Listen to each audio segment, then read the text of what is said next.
Flying into Bahrain, our plane was largely empty. You definitely know you're heading into an area of unrest when you are one of the only people on the plane headed to that country. On the streets, we discovered an eerie silence. Almost no tourists in the hotels. A strict curfew and military checkpoints. No signs of protests, but we were to find out that the unrest here has not ended. It's just been silenced. We've come across a lot of military checkpoints just driving around here, and you see the guys standing there with their guns, and they're all wearing masks covering their face. We'd arranged a series of interviews, but most of the sources who had agreed to talk to us disappeared. Family members or others close to them say they had been arrested or gone into hiding after masked machine gun-toting security forces raided their homes and threatened them. The Bahrain Center for Human Rights says more than 460 people have been detained in recent weeks.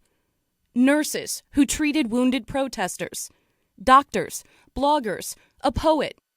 Nabil Rajab of the Bahrain Center for Human Rights says that there's fear these people are being tortured. There are people who were hanged for a month and they were electrocuted and sexually harassed and assaulted, and this is the way they are treated inside Bahraini prisons. We tried to investigate these arrests ourselves, but our second day in Bahrain, helicopters hovered overhead as we stood in the street outside Nabil Rajab's home. Suddenly, half a dozen military and police vehicles surrounded us. About 20 men in black ski masks, some wearing civilian clothing, pointed machine guns at us. They forced us to get on the ground at gunpoint. They erased all the video they found. Then we were taken to a police station and interrogated for nearly 6 hours before being released. Bahrain's foreign minister couldn't tell us why we were arrested.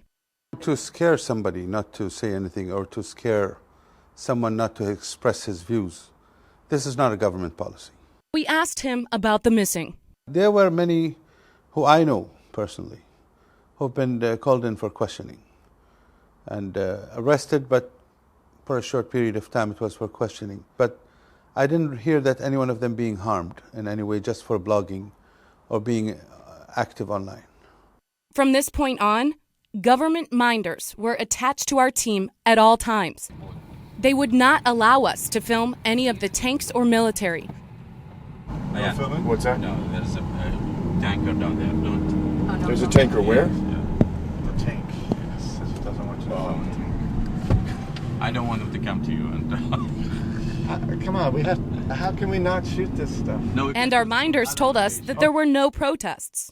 If there's Can we do the a protest, today, can we Lieutenant? film the protest? What protest? There's no protest. Say to do protest. Instead, our minders brought us to see the nice things in Bahrain. They brought us to the shopping mall to look at the fine selection of Bahraini shoes. Meanwhile, while we were being minded, human rights workers told us security forces continued to raid homes late at night, taking the opposition away one by one at gunpoint.